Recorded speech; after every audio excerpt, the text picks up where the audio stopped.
Appius Claudius Pulcher, Consul 143, Censor 136 BCE.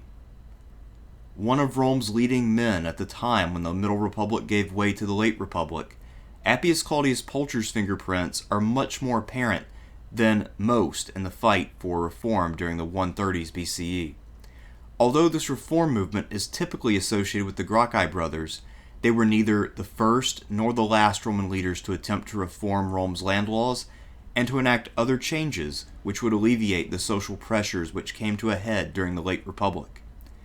Far from being merely a friendly, powerful ally of Tiberius Gracchus, I am going to make the case that Appius Claudius Pulcher was the prime mover of the Gracchian movement early on. Furthermore, I will argue that Appius Claudius Pulcher was as consequential as the better-known figures from the events of 133, but that his role was downplayed in subsequent years because he neither died alongside of his son-in-law Tiberius Gracchus, nor lived long enough to renew the fight as a Senate ally of Gaius Gracchus. The name Appius Claudius Pulcher is one of the most common in the consular fasti, but most of the bearers of this name were not quite so important as their rank would suggest. This Appius Claudius Pulcher, however, did very much live up to the fame of his name and made a considerable impact on history. By the time of the Middle and Late Republic, there were a number of patrician families which, due to poverty, had become poorly represented among the officials of Rome. Their names would sometimes disappear for long periods of time, only to reemerge in the Late Republic. However, one family which remained strong throughout the entire run of the Republic from start to finish were the Claudii. In the early Republic, around the year 500, give or take a couple of years, there was a major Sabine leader named Attius Clausus. He had argued with his fellow Sabines that the only path forward was to make peace with the Romans. However, his fellow Sabines disagreed and wanted to make war. So Attius Clausus gathered up his followers and defected to Rome. The Senate was so grateful for this great influx of manpower that they granted him Roman status. He joined the Senate and he became a patrician. He then changed his name to Appius Claudius, and his family continued to thrive for years afterwards. In fact, in the Roman tradition as recorded by Livy, Appius Claudius and his son actually became the very first hardcore conservatives in Roman history, as they did their utmost to hold back the rights of the plebeians in the early struggle of the orders. Men named Appius Claudius were incredibly well represented in Roman history. I don't know what the exact stats would be, but my sort of intuitive feel is that there was an Appius Claudius of some description who was consul about every 5 to 7 years throughout the history of the Roman Republic. And there were also a number of Claudius members named Publius. That was the other prominent name in the family. Another prominent name, there were also some different cognomens. There was Claudius Caecilius. There were a couple others. The Pulcher line will only emerge under the ill-fated Publius Claudius Pulcher, who was defeated at the Battle of Drepana in 249 after botching the sacrifice. If Cicero is to be believed, he was actually put to death for his incompetence, because one way a Roman commander could find himself in hot water for failure was if he botched the sacrifices before. Publius Claudius, of course, is the man who famously could not get his chickens to eat, so he got frustrated, threw them in the sea, told them to drink, and then engaged in a naval battle, which he lost. Yet, despite this inauspicious start, the Claudius Pulcher branch of the family was now the dominant branch of the family by the time that we get to the Middle and Late Republic. So the failure of its founder actually had no bearing on its success going forward. And it was into this family that Appius Claudius Pulcher, the consul of 143, was born. We don't know as much about Appius Claudius Pulcher as we know about some of his better-known contemporaries, such as Scipio Aemilianus or Tiberius Gracchus, but we know quite a bit just from anecdotal evidence, and I think that it's possible to put together a fairly compelling portrait of both his personality and his politics. As I mentioned earlier, the Claudii had been the arch-conservatives of early Rome, and it seems that for quite a while that was the family tradition. However, by the time of Appius Claudius Pulcher, this had changed to some extent. Now, he does seem to take great pride in his patrician heritage, but at the same time, he is not necessarily a conservative in the way that, say, Cato the Elder or Cato the Younger would be a conservative. He is not trying to preserve the prerogatives of the Senate at all cost, and he's not trying to stymie reform. If we look at who he chooses to associate himself with, however, we will see that he only gathers men of the most noble lineage. The men he puts around himself are all people who have pedigrees that are respectable. And of course, no one has quite the pedigree that he has, because you really can't, but most of them are about as close as you can get, really.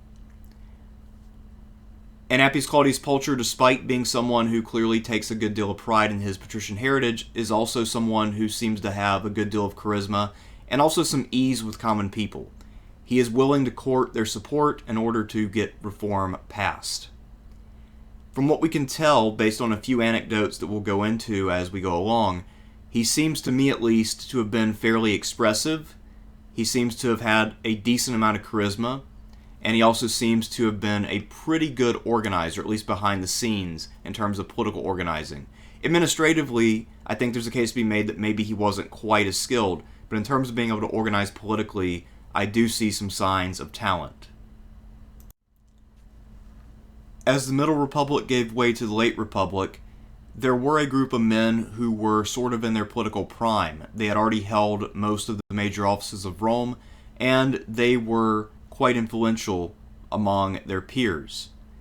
While these men are getting up there in age and entering their last decade or so of life, they are the men who command the most respect. So I think that it's safe to call them the last great titans of the Middle Republic. There are really three men who stand above the rest, however. And I'll give an honorable mention to Scipio Nasica, who was the Pontifex Maximus and had been a great legal scholar in his own right. But as I see it, there were really three men of this generation who stood head and shoulders above the rest. The first is Quintus Caecilius Metellus Macedonicus. He had earned his cognomen all the way back in 148 as a praetor while he was fighting the Fourth Macedonian War. Due to his conservative views, he more or less inherited the faction led by Cato the Elder. But he didn't have nearly the kind of clout that Cato the Elder had had. He was still an important figure, but he was not nearly so influential as Cato the Elder. I mean, for starters, he doesn't cause a major war after years of advocating for it. Far and away, the most influential man of this era is Publius Cornelius Scipio Africanus Aemilianus, usually just called Scipio Aemilianus for short by modern scholars, or Scipio Africanus the Younger among older sources from, say, 100 years ago, before we decided to just go Scipio Aemilianus to avoid confusion as much as possible. Scipio Aemilianus was the most popular man of his generation. He was chosen to fight in Rome's two biggest campaigns of the late Middle Republic, which I guess sounds like an oxymoron, but you know what I'm talking about. He fought at both Carthage during the Third Punic War. He finished that campaign successfully, and he also reduced Numantia in Spain. It's safe to say, given the kinds of allies that he had around him, the circle of historians and philosophers that he courted as friends, and everything else that he had going on, that he was the greatest politician of his generation, and that he really is this figure that you really can't escape if you study this period. Almost everyone was either his rival or his friend. Everyone who got where they needed to be in politics either got there through his auspices or by working against him.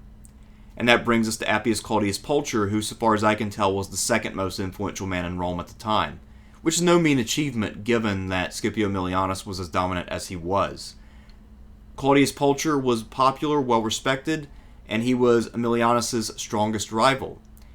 It is worth noting that while Scipio Aemilianus is more popular with the people, Appius Claudius Pulcher actually commands a little bit more respect in the Senate, as we'll see. We don't know anything about Appius Claudius Pulcher's early career. However, we can guess based on the date of his consulship that he most likely was born around the year 185 BCE. Once he became consul, ACP was sent to battle against the Salassi, who lived at the foot of the Alps and controlled commerce through the passes. Unlike many other consuls, not only did he get a war that he could use to build up his reputation, but he also got one that was relatively close to home and didn't involve campaigning in Spain, which was a recipe for either frustration due to indecisive actions or even outright defeat. so he already was lucky by the time that this campaign begins. Ultimately, we don't know the details of the campaign, but we know that the Romans were able to gain control of the area. It had to be cleaned up a bit by Pulcher's successor, but for the most part, he did succeed in his mission. The Romans were able to gain control of the local gold mining operations, as well as, of course, the overland trade from the passes, and they tried to enhance their control of the area by planting a colony in 100. However, it was only in the time of Augustus in 25 BCE that one of the Roman generals at the time was able to fully subjugate the area and finally fully reduce the Salassi. So basically what Appius Claudius Pulcher did was to make them submit but not fully conquer them, and there were problems here and there for the next century plus. Now in his own mind, Appius Claudius Pulcher had earned a triumph. Of course, we have no way to judge whether this was true or not. The minimum requirement for a triumph is that you have to defeat 5,000 enemies in the field, and it's pretty likely that he pulled that off. That's not all that high of a bar, especially in this period as the numbers engaged continue to climb. But the Senate voted against it, most likely propelled by people such as Metellus Macedonicus and Scipio Aemilianus. Nonetheless, what Claudius Pulcher decided to do was to throw a triumph for himself at his own expense. This was pretty unprecedented, and I think that he must have anticipated that this would cause problems. One of the tribunes decided that he was going to prevent ACP from pulling this off by pulling him from his chariot. Remember that the tribunes have a sacrosanct body, so you're not allowed to touch them or resist them or fight them, or it's an offense against the gods. So how do you counter that? Well, Appius Claudius Pulcher happened to have a daughter who was a Vestal Virgin. So what he did is he had her stand between himself and this tribune because she was also sacrosanct. So basically she canceled out the tribune and ACP was able to have his triumphal procession. Interestingly enough, despite the weirdness of all of this did not reduce Appius Claudius's standing at all. Appius Claudius Pulcher decided to seek the censorship for 142, following up his success against the Salassi. However, each time the censors were elected every 5 or so years, there was only one slot available for a patrician and one slot for a plebeian. If this race were just open to any two men, then there's little doubt that Appius Claudius Pulcher would have gotten one of the slots. However, also running for the patrician slot was none other than his arch-nemesis Scipio Aemilianus. And later Roman sources remember this election years after it happened and long after all the participants were in the grave. This was one of the most interesting and down-to-the-wire elections that the Romans knew about in their political history. Effectively, Scipio Aemilianus, despite his grand stature and despite having pulled off the Third Punic War, still had to really resort to some novel tactics in order to win the election. What he did is, rather than parade around with his most noble followers to make himself look important, he instead dismissed all of them and surrounded himself with very humble men to win the support of poorer voters. Now, generally speaking, that doesn't work electorally all that well because rich people dominated the voting process. The first 18 tribes that got to vote and could form a majority were formed of wealthier citizens. So apparently what Scipio figured out is that the wealthy would favor his opponent to some extent. He would win just enough to stay in the race, and he needed to really clean house with all the poor vote. So what he did is just focus on that and win down the line as the deeper tribes came in that normally didn't even get to vote because the wealthy tended to stick together. However, Appius Claudius Pulcher seems to have been an irrepressible spirit. He was unbroken by this setback, and he would continue to strive against Scipio Aemilianus for the rest of his life. We don't know exactly what Appius Claudius Pulcher was up to between 142 and 136, but we can guess that he remained active and he continued to build up his reputation in the Senate by speaking when called upon. He ran for the censorship again in 136, and this time he was able to win, becoming a censor alongside of the plebeian Quintus Fulvius Nobilior. This was one of the greatest achievements of his career, as not very many Roman senators got to be censor, even if their name was Appius Claudius Pulcher. We don't know what Claudius and Fulvius did as censors, but most likely, since we don't have any testimony about their time in office, this was one of the more routine and uneventful censorships. They probably just purged a few names from the Senate rolls, handed out contracts for infrastructure, and that was about it. The same year, the Princeps Senatus died, and luckily for Appius Claudius Pulcher, not only was he very popular with his colleagues, but also he happened to be very prominent at that particular moment because he was censor, and so he won the Princeps Senatus office very easily. Now, this is not as powerful or as important of an office as a lot of people tend to think, and I think a lot of the aura around the Princeps Senatus title is that this was basically adopted by the emperors as cover for what their role was at a later date. The main advantage to being Princeps Senatus was that it showed that you had a lot of support from the majority of your peers, and also it gave you the right to speak first during Senate debates. So it is a pretty big honor, but it actually is not as big of a deal as being a censor or a consul or something like that. It's really just a cherry on top. However, if you think about this as a package, the fact that Appius Claudius Pulcher got to be censor and Princeps Senatus, this means that he basically achieved as much as one could reasonably hope to achieve without being the commanding general of a successful major conflict. Scipio Aemilianus continued to be more popular with the people and to be the most influential Roman overall, the guy with the greatest name recognition, especially abroad. But within the Senate itself, I don't think there's much doubt that Appius Claudius Pulcher was considered to be the greatest Roman around. And just for that reason alone, he was able to mount something of a rivalry with Scipio Aemilianus, and at least to slow him down, if not quite to ever stop him in any way. Up until about 140 or so, the major force for progress within the Senate was Scipio Aemilianus and his chief followers, including Gaius Laelius. Gaius Laelius, around 140, proposed some land legislation, but the conservatives in the Senate really balked at it and basically threatened violence and non-cooperation if it were to pass. And so Gaius Laelius backed off, valuing consensus among the senators above reform. And because of this, he earned the nickname Sapiens, the wise. You could also just call him the weak, but that's not what the conservatives in the Senate wanted to call him.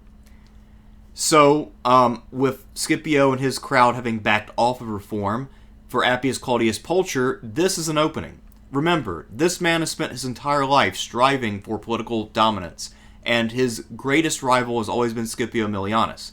He's never been able to compete with Scipio Aemilianus on the battlefield because he's gotten so many fewer opportunities. So, how can he beat him?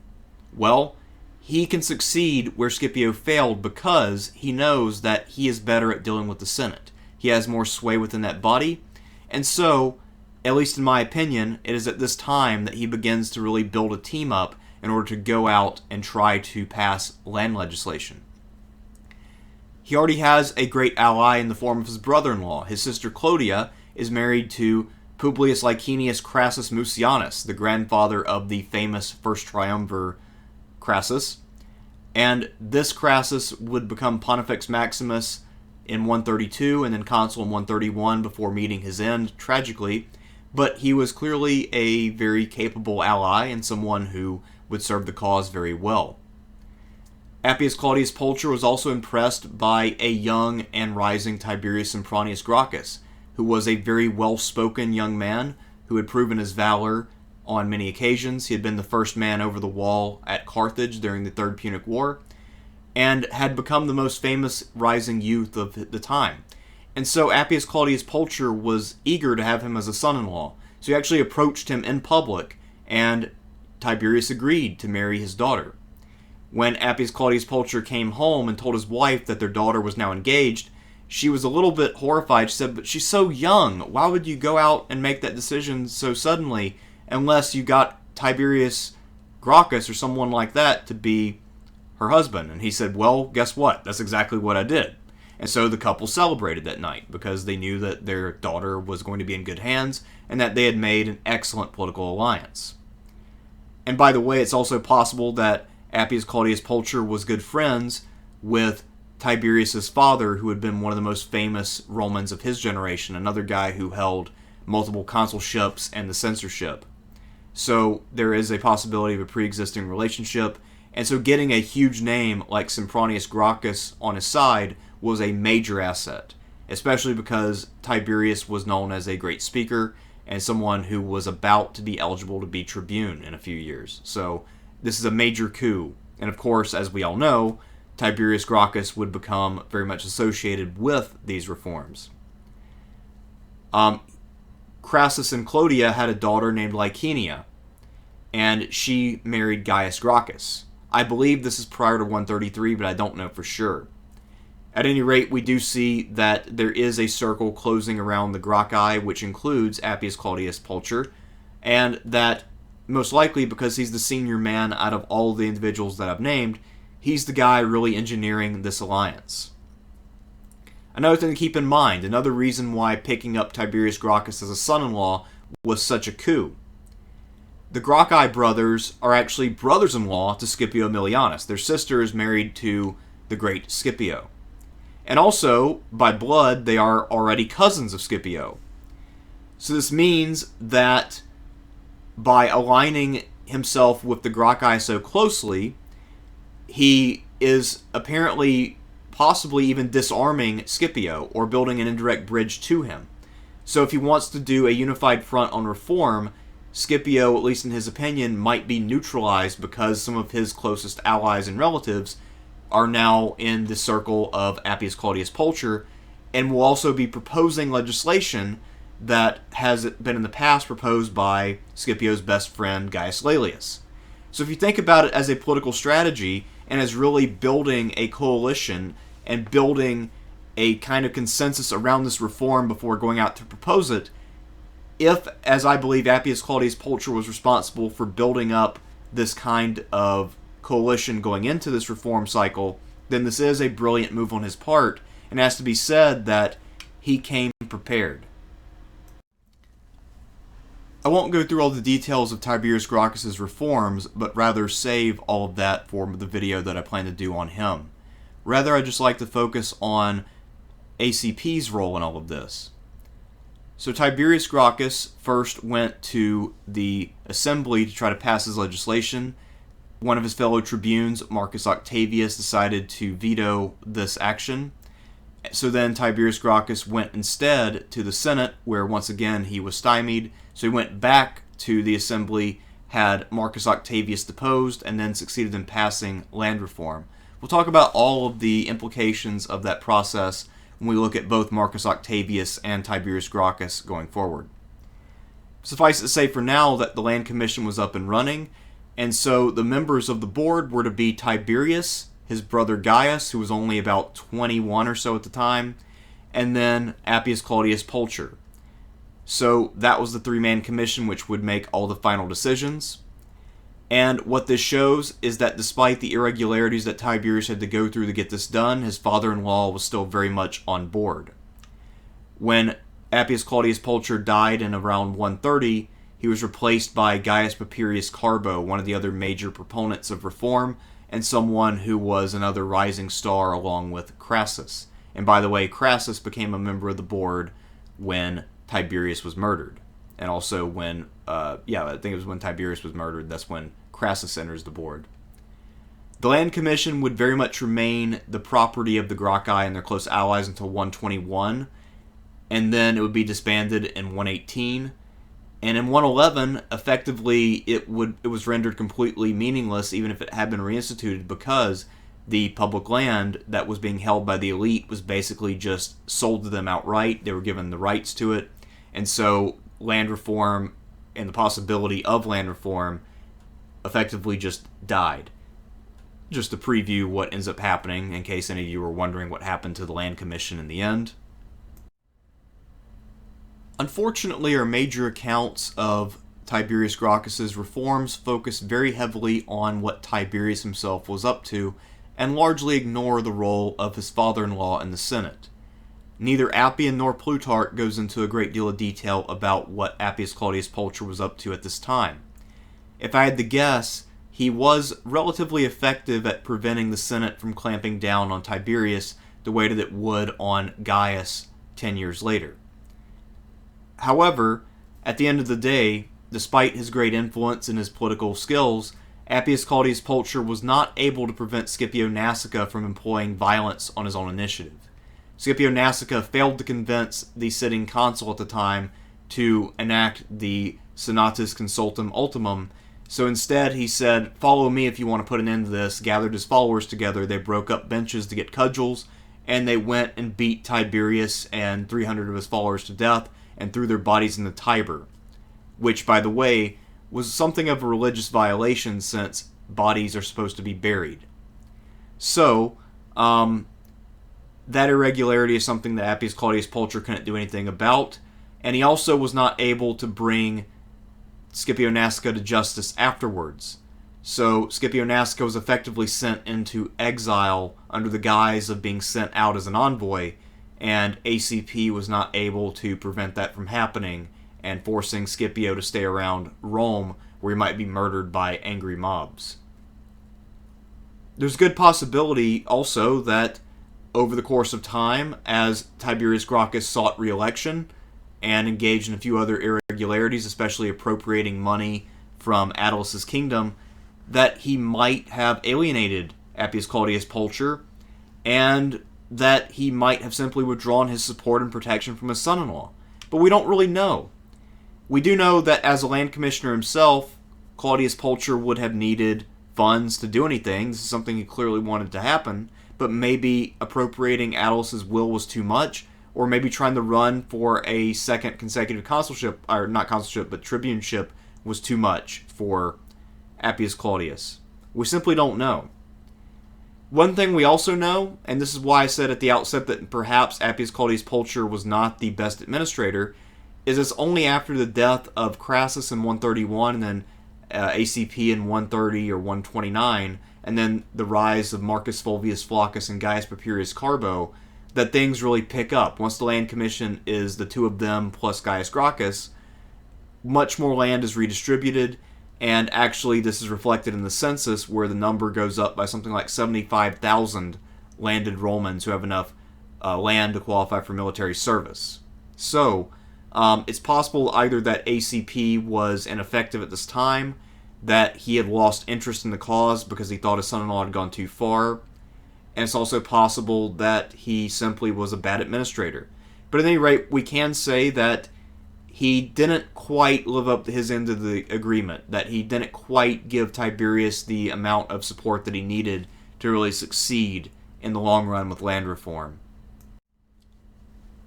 Appius Claudius Pulcher has long been overshadowed by Tiberius and Gaius Gracchus. However, that does not mean that he was not equally important to the cause of reform. In fact, as I've argued here, I think that Appius Claudius Pulcher is the guy who put together the coalition that both Tiberius and later Gaius used to try to enact reform.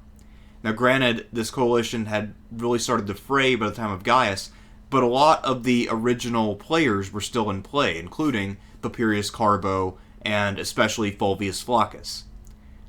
So if you're looking for someone as sort of the godfather of this reform movement, it is Appius Claudius Pulcher. He picked up the mantle after Scipio Aemilianus and his proxy Gaius Laelius dropped it. There's also, at least in my opinion, a reasonably strong possibility that Tiberius Gracchus was operating mostly as ACP's point man. That is to say, that whereas it was understood that Gaius Laelius was acting as Scipio Aemilianus's agent, that perhaps Tiberius Gracchus was in many ways operating as Appius Claudius Pulcher's mouthpiece. That being said, I think it's less likely, but it is a possibility. In terms of his later significance, Appius Claudius Pulcher is one of the most important and well-known holders of this particular name. However, I think it's safe to say that his great-grandchildren, who include the infamous Clodius, who traded in his patrician heritage to become a plebeian, and his great-granddaughter Clodia, who was immortalized in Catullus as the love interest Lesbia, I think it's safe to say that they are probably more famous today than Appius Claudius Pulcher, but in fact I would say that they're not necessarily more important than this man. If Appius Claudius Pulcher had been a little bit more successful, perhaps even if he had just been a few years younger and had a little bit more moxie in the Senate, then perhaps a lot of the turmoil of the late Republic would have been avoided. And perhaps because of that, we would have never heard of his great-grandchildren. They would have been much quieter. They would not have lived in a time of great turmoil. But that's just speculation on my part. But what I will say, the overall point that I want you to take away from this, is that Appius Claudius Pulcher was in fact one of the key players in this reform movement, and that there's a very good possibility that he actually was the key player. So, that's all I have for you now. I'm Thersites the Historian, and I will see you again soon with more Gracchi era Romans.